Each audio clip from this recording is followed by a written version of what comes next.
So I am starting off with this build in my brother's garage.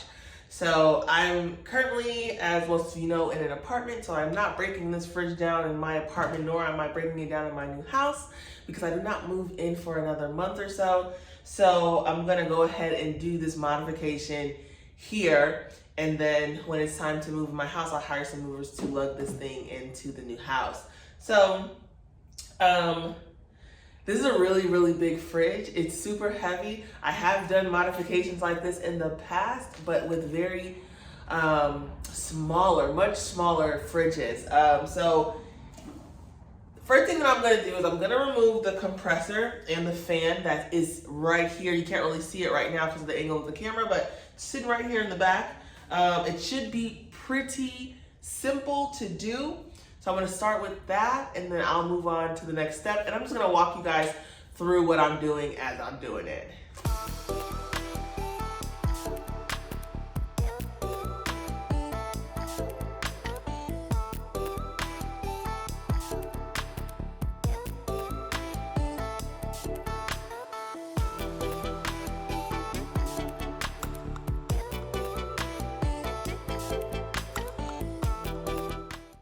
Okay, so the first thing that I'm gonna do is I'm going to remove these nuts. Normally I would use like a regular wrench to do it, but this is a really, really big fridge, like super heavy duty. Needed two very large guys to lift it for me. So instead of trying to, and I'm not very strong, like at all. So what I'm not gonna do is use a wrench to try to unscrew this. I'm gonna see if I can do it with my drill. Okay, so. Okay. Yeah. So I got one off. Hi, baby. So I got one off here, and that was really, really simple and easy. So I'm just gonna do the rest just like that. And I want to say that I've done these builds before or modifications before, like I said. And in the past, I made the mistake of trying to unscrew the bolts that were holding down the compressor instead of just removing the bottom of the fridge. So if you're doing a modification like this, instead of trying to remove the compressor, remove the bottom of the fridge. You can just take this whole portion off and disconnect the compressor that way, or detach the compressor that way.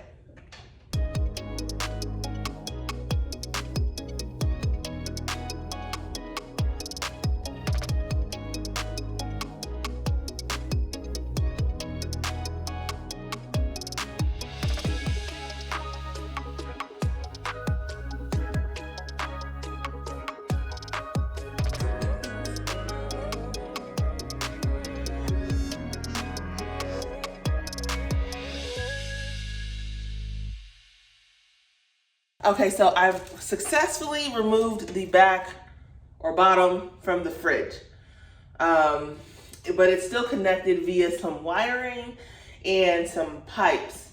So I'm gonna go ahead and use a bolt cutter to cut the wiring and the pipes. And I'm gonna try to, when I cut the pipes, and you'll see it here in a second, I'm gonna try to clamp the pipes shut so that there's no hazardous material or waste, fumes, gases escaping from the pipes or anything like that. So to cut the wires, I'm just gonna use some simple tin snips. You can see that this is just the power cord to the actual fridge itself, which I will be getting rid of as well. But I'm gonna start with, again, just this wiring. Seems to be just extremely unnecessary.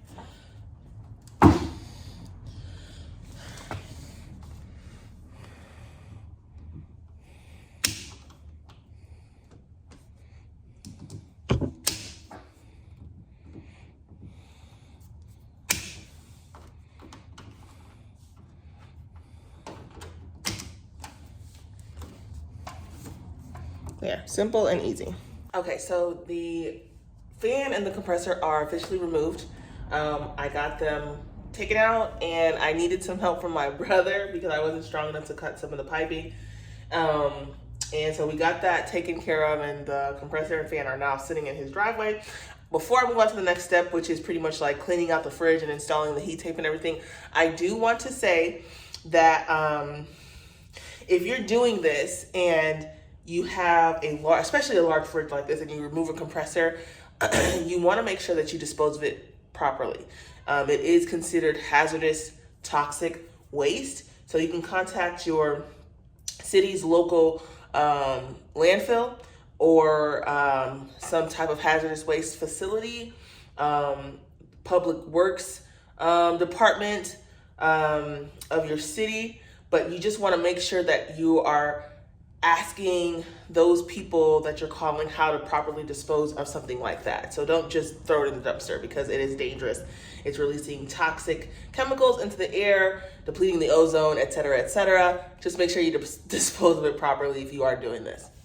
Okay, so it's day 2. I started this fridge last night, and unfortunately I didn't get finished. I wasn't really planning to, though, because it was dark.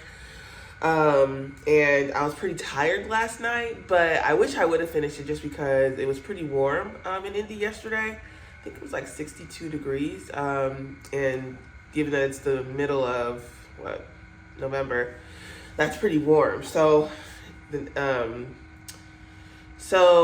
the next day, it's like, I don't know, I think it's like probably like 30 something degrees, maybe even below that, but it's freezing in here and I'm cold. I don't even know if you guys can see me shivering, but I'm gonna go ahead and finish this up. Last night I did start a hole here to drill to make my hole so I can feed the wires from the heat tape and the fan through the back. And I started it just to kind of see the density of like the metal, like how thick it was. And it's pretty thick. So I have my safety glasses here, and I'm just gonna go ahead and continue drilling the hole. Hopefully it's not too difficult, and I'm strong enough to do it, so.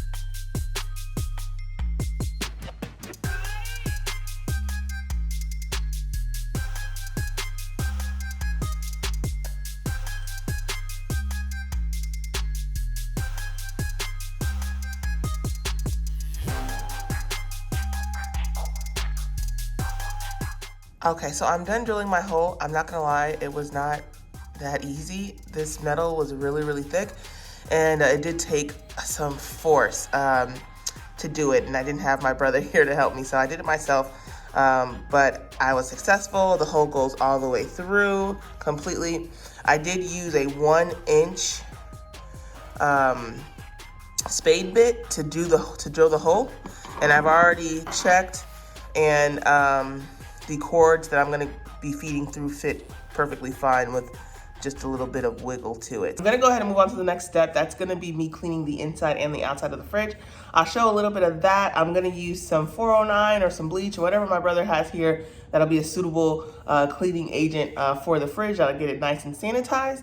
So don't go anywhere. I'm about halfway done with this, and everything else is like pretty much simple compared to what I've done so far moving forward. All right, so I know I said the next step was to clean this, which I will be cleaning it, but I think I'm gonna remove the top portion of the fridge. So as you can see, that's the top of the fridge, and I already did some unscrewing here and up there, which I just honestly took a dime and put it in this little slot here, untwisted it, loosened it, and then it came right off. So I'm gonna continue to cut some more wiring, get all the wires detached. I don't want any wiring whatsoever in here. And then I'm going to use my drill to unscrew that, which I think powers the lights on here. It looks like there's a fan, 2 fans up there as well. So yeah. And I'll be recording as I continue to do this as well.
under there. You see it? There's 2 screws holding that thing up. It's the only thing holding that thing up. You see what I'm talking about? Yep. I can't get to it. Make sure my ass crack ain't it. Mine was. Don't let that fall on your head either. Like this actual piece? Yeah, because the top is moving. I knew you fucking be able to do it. Some trash. No, you're not. That's what we're clean. That's why we have tea. I'm gonna clean the house before we go and get these groceries and make the food. Okay. And then I'm gonna do something else.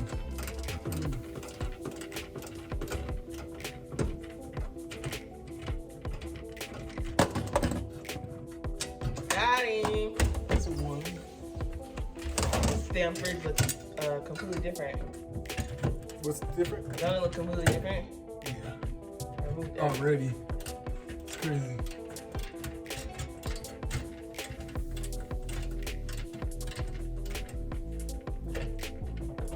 I can't wait to clean it. I've never been so excited about scrubbing something down.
So I am on the next step, which will be installing the fan. I'm inside the fridge, pretty much as you can see, and I'm gonna be installing the fan on the ceiling of the fridge. I have the fan right here. I'm actually gonna go ahead and put it together, and then I'm gonna screw it to the wall. I've already pre-drilled my holes, as you can see. So those are drilled. So yeah, I'm gonna put the fan together, and then I'm gonna attach it to the wall, and then next will be the heat tape.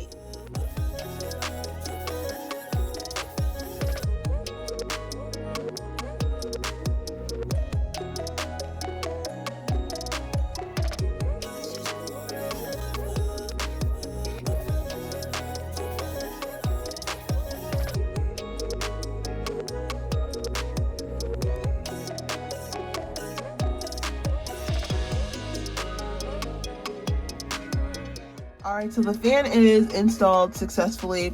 I'm gonna go ahead and attach the power cord and then feed it through the hole in the wall right there. And then we'll move on to the heat.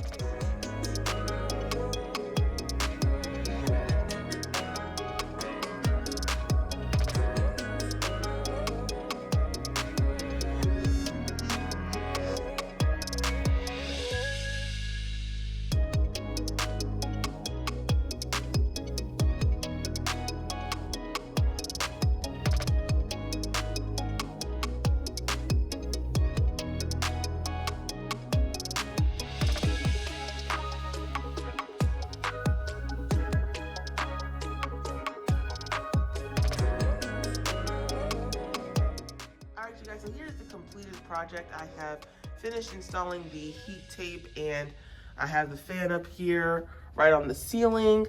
Everything, all the cords are fed through the back hole. I'm going to tape that up with some aluminum foil tape just to make sure that there's no airflow or air or heat escaping from the incubator. And then I also have left to do is cleaning these racks and brackets that go on the side of the incubator wall. I just wanted to show this is pretty much the fundamentals of building an incubator. So if you're interested in doing one of these, if you have a wine fridge, a mini cooler, or a big fridge like this is all it takes to do that. It was not easy, I cannot lie, but it was gratifying and it was not impossible. So if I can do it, anybody can do it.